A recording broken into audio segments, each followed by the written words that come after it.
L'entrepreneuriat jeune, comme moteur clé du développement, a été au centre des échanges ce 18 juin 2025 au Crystal Palace de Douala, à la faveur d'Impact Diaspora Forum 2025, organisé par Africa Development Network. Nous sommes heureux d'avoir pratiqué cette aventure avec le ministère de la Jeunesse. Nous pensons fortement que la diaspora a son rôle à jouer. Il ne suffit pas, je le pense sincèrement, d'être sur Facebook, mais de venir sur place, comme Adien vient de faire, de ramener les investisseurs. Nous allons financer des projets, nous allons créer des partenariats pour donner la possibilité à la jeunesse camerounaise, aux investisseurs, de pouvoir créer ce pont-là, créer des emplois et pouvoir investir dans l'économie de notre pays. Bon, je peux vous avouer que les trois Auto-Canada ont déjà acquis leur expérience, donc ça se passe souvent très bien avec une grande capacité en popularité. Au Cameroun, oui, c'est la première édition, mais je suis très satisfait. Très satisfait de la première édition. Les retours sont très positifs. Le ministère de la Jeunesse qui nous a fait confiance, l'API, la ville de Douala, la banque CCA et l'OIM qui nous ont accompagnés. Et vous allez voir plein de jeunes qui sont là. Ils vont pitcher leurs projets et nous allons voir les projets que nous allons pouvoir investir. C'est pour ça que nous travaillons avec le ministère de la Jeunesse, parce que c'est complexe, et le ministère des petites et moyennes entreprises. Ça va être complexe de commencer à faire une annonce et trier les projets. Non, ils le font déjà pour nous.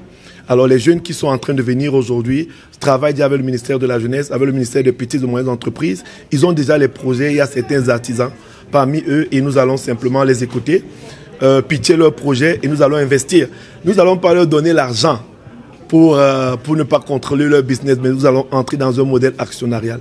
Fournir un cadre structuré pour faciliter les interactions entre les acteurs économiques et institutionnels afin de promouvoir l'investissement, l'entrepreneuriat et la coopération internationale est l'objectif visé par ce forum, organisé pour la toute première fois au Cameroun et en Afrique.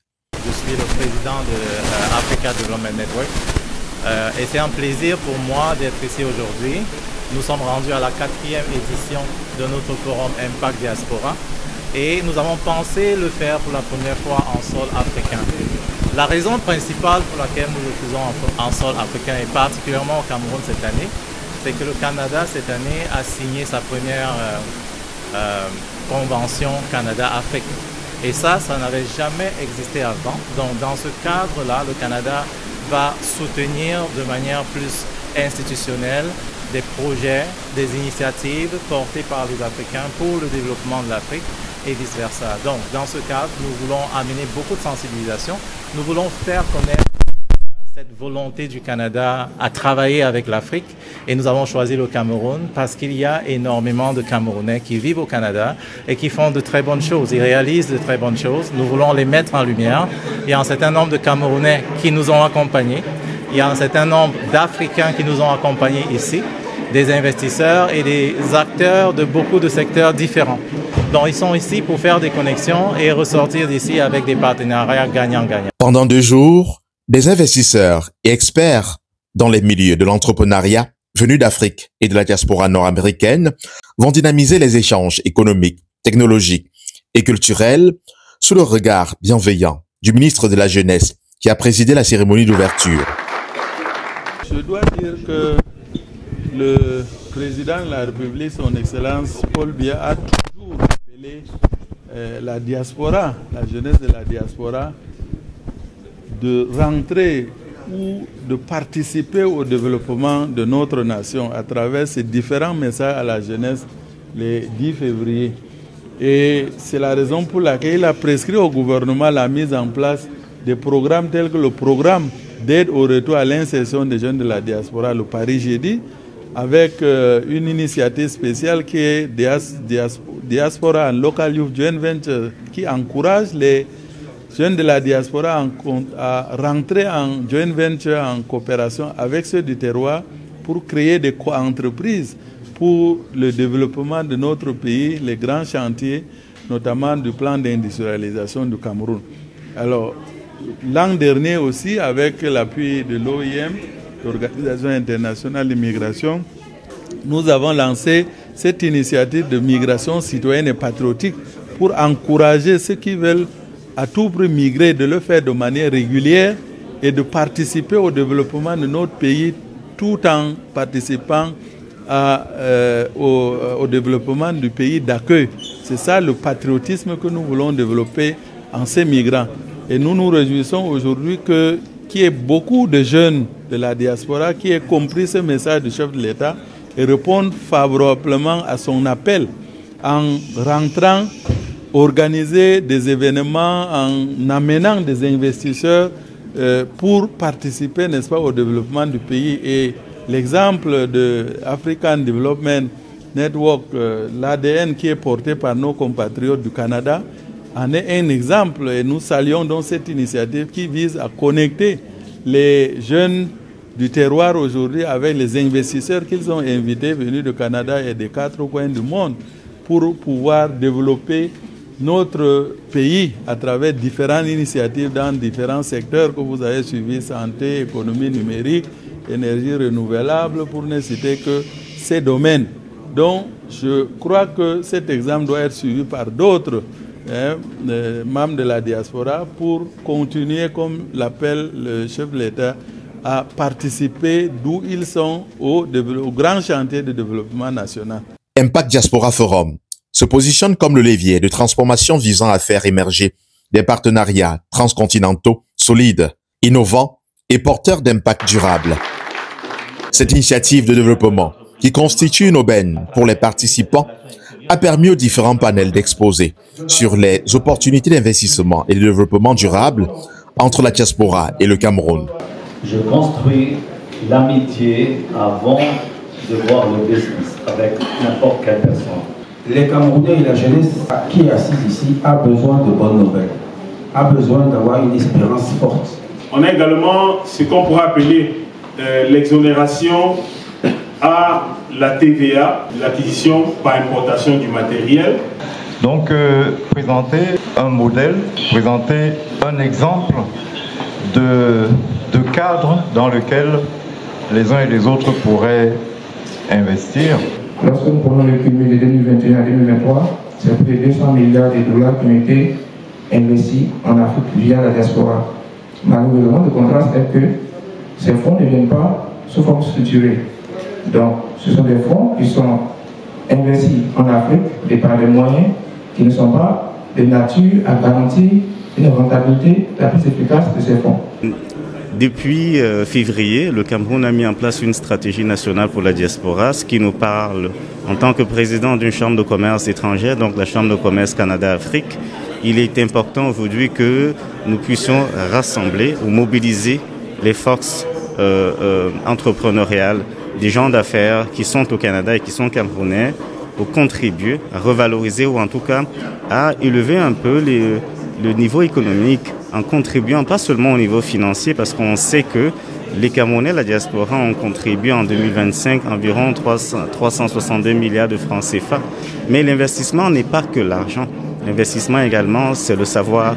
Et la diaspora, c'est un savoir qui est avéré et qui est nécessaire aujourd'hui qu'il soit transféré dans notre pays pour pour le mettre à un niveau qui sied. Parce que le Cameroun, parmi les pays africains, est quand même un des pays qui a une forte diaspora, mais surtout qui a une belle ressource intellectuelle. Donc il est aussi nécessaire de comprendre que l'investissement passe aussi par les ressources intellectuelles.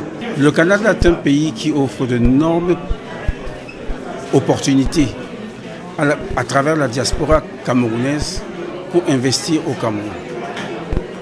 Lors de mon intervention, j'ai insisté sur la nécessité pour le gouvernement camerounais et toutes les parties prenantes du Cameroun pour mettre en place un couloir vertueux pour faciliter l'investissement qui arrive du Canada. La diaspora, pour nous, est une bonne nouvelle. Elle vient avec de bonnes nouvelles.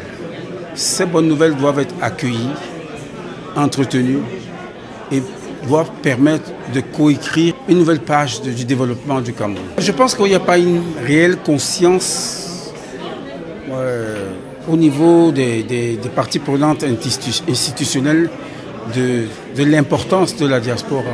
Dans d'autres pays, je parle du Sénégal, du Mali, de la Côte d'Ivoire, il y a un ministère de la diaspora. Je pense que quelqu'un qui a vu quelque chose de bien dehors, là où il a vécu, et qui veut amener ça chez lui, c'est une bonne nouvelle, c'est une très bonne intention. Et doit se sentir accompagné et pour que les gens, que le pays puisse en profiter. Aujourd'hui, les investissements de la diaspora sont très importants. Ça fait 1000 milliards d'euros. Il y a moins de 5% qui sont traduits en investissement. Ils sont surtout traduits en consommation. C'est-à-dire on nourrit sa famille, etc. Mais ce n'est pas important pour le Cameroun. Ce n'est pas aussi important que d'investir pour faire avancer ce pays. La diaspora vient avec une compétence en général reconnue, établie internationalement, des capitaux et une expérience professionnelle. Mais nous n'avons pas de système qui permettent d'accueillir tous ces éléments de manière favorable et de manière bénéfique pour notre pays. Le Cameroun est un pays vierge et c'est riche. Et il a besoin d'infrastructures, il a besoin d'énergie, il a besoin de beaucoup de choses. Alors pour nous, c'est comme j'ai dit dans mon discours, c'était la garantie. Il nous faut la garantie, mais il y a beaucoup de solutions pour développer ce pays. Alors comme de ramener les investisseurs, d'avoir des projets de 20 ans par exemple, après, comme on a fait au Maroc et en Tunisie, la même chose. On prend des projets de 20 à 25 ans, après on le laisse pour le pays. Vous voyez? Alors ça c'est des solutions, mais on doit commencer par l'éducation ici, l'éducation du peuple, des gens, pour commencer, pour réaliser les projets. Alors ça, il nous faut un peu de garantie pour que les investisseurs ils viennent au Cameroun. Déjà, ça fait 3 jours que je suis là, mais on a déjà commencé la discussion et je crois qu'il y a des solutions pour réaliser les projets et des grands projets aussi. Le Cameroun dispose d'un arsenal, j'allais dire une batterie de mesures juridiques, juridictionnelles et institutionnelles de nature à inciter les investissements, les protéger, les sécuriser. En partant du code de l'investissement, on a des mesures incitatives, des exonérations fiscales. On a également une facilitation de l'investissement à travers la création d'un centre de formalité de création des entreprises. On a des institutions d'accompagnement des investisseurs, telles que le crédit foncier, telles que la chambre du commerce, etc. On a également une protection foncière des investisseurs à travers la consécration du droit de propriété, bien que celui-ci puisse connaître quelques pesanteurs. Et à ce propos, nous pensons que pour faciliter davantage les investissements, il y a lieu de renforcer la digitalisation des procédures foncières, parce que toutes les fois où un être humain est en contact avec un autre, c'est une source de lenteur. Ça peut aussi être une source de corruption, de concussion, ou encore des pratiques qui freinent l'investissement. La même digitalisation est également souhaitée en matière judiciaire, parce que la confiance et la garantie qui sont le socle de l'investissement ne peuvent être acquis que si les institutions judiciaires travaillent de manière sereine et aussi dans les délais. Avec la digitalisation, on peut saisir le juge même étant à son domicile et les avocats peuvent échanger dans le cadre du débat écrit sans que cela puisse nécessiter leur présence à tout moment au tribunal et permettre au tribunal de mettre la fin en état, de juger dans les délais raisonnables. La digitalisation aussi, un avantage capital parce que ça lutte contre la corruption en milieu judiciaire, etc. etc.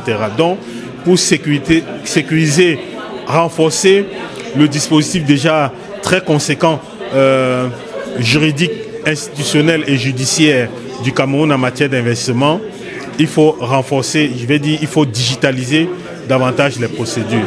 La chose principale que j'ai retenue, ce sont les initiatives qui ont été mises en place par les différents organismes, notamment ceux du gouvernement, ceux de la diaspora et aussi certains organismes privés. Bon, la vérité est qu'on n'est pas toujours au courant de ce qui se passe, on n'a pas toujours l'information.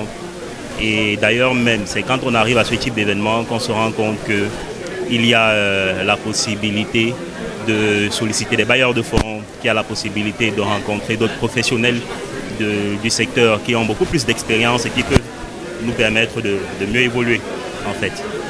Donc, au-delà de ça, pour résumer, je pourrais dire que on a simplement besoin de plus de facilité. Finalement, c'est ce qui ressort.